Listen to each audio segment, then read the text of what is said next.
Hey everyone, and welcome. In today's world, we're all looking for that extra edge, right?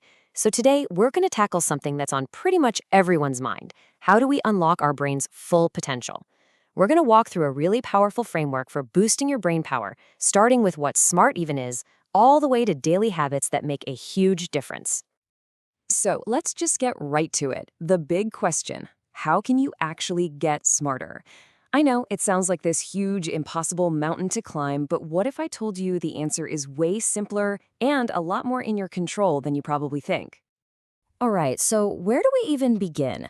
Well, before we jump into any how-to lists, the very first step, and this is a big one, is to completely reframe our idea of what smart even means. Because, let's be real, if you don't know what you're aiming for, how are you ever going to hit the target? First things first, let's get on the same page. In this first part, we're going to dig into the science of intelligence and, honestly, bust some old school myths that you probably heard growing up. For a really long time, the main idea in psychology was this thing called G, or general intelligence. The theory was, that there's this one single overarching smartness factor that dictates how good you are at basically everything, from math problems to arguing with your friends. A high G meant you were just plain smarter. End of story. But come on, that's not the whole story, is it? It just doesn't feel right. That one-size-fits-all view just can't explain the amazing variety of talents we see in people every day. I mean, how can someone be an absolute wizard with words but totally baffled by a simple map? Or a musical genius who can't for the life of them figure out how to assemble IKEA furniture? There's gotta be more to it. And that's exactly what psychologist Howard Gardner thought. Back in 1983, he came out with this game-changing theory of multiple intelligences. He said, forget one smart factor. We have at least 8 different kinds. You might be word smart, or maybe you're picture smart. That person with the spatial skills to pack a suitcase like a Tetris master. The point is, we all have our own unique blend of these strengths. And we can break it down even further. Psychologists like to talk about two sides of the same coin. You've got fluid intelligence, that's kind of like your brain's raw processing power, your ability to solve a brand new puzzle you've never seen before.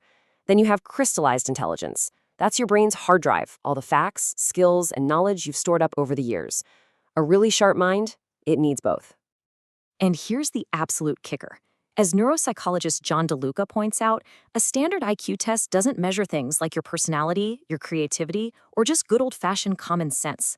And honestly, those are often the things that have the biggest impact on how successful and happy you are in the real world. So whatever you do, don't get hung up on a number.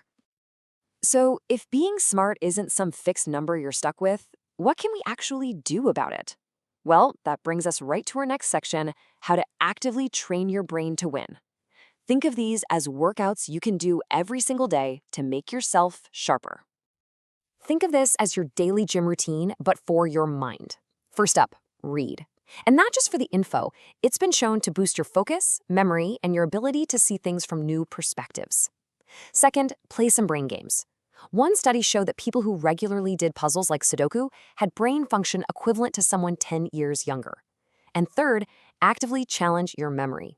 The next time you can't remember an actor's name, fight the urge to Google it for just a minute. Try to pull it out of your own brain first.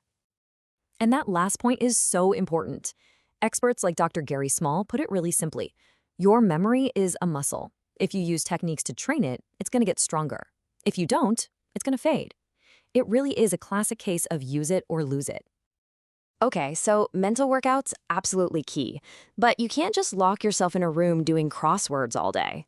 Our next batch of strategies is all about getting smarter by getting out there, by engaging with the world and the people in it. This is all about something called neuroplasticity, which is just a fancy word for your brain's incredible ability to change and rewire itself. So, number 1, learn something new. It doesn't matter if it's coding or crocheting, you are literally building new connections in your brain. 2, be curious. Asking why is the engine of a growth mindset. And 3, break your routine. Trying new things, even something small like listening to a new genre of music, floods your brain with dopamine and sparks all kinds of new creative ideas.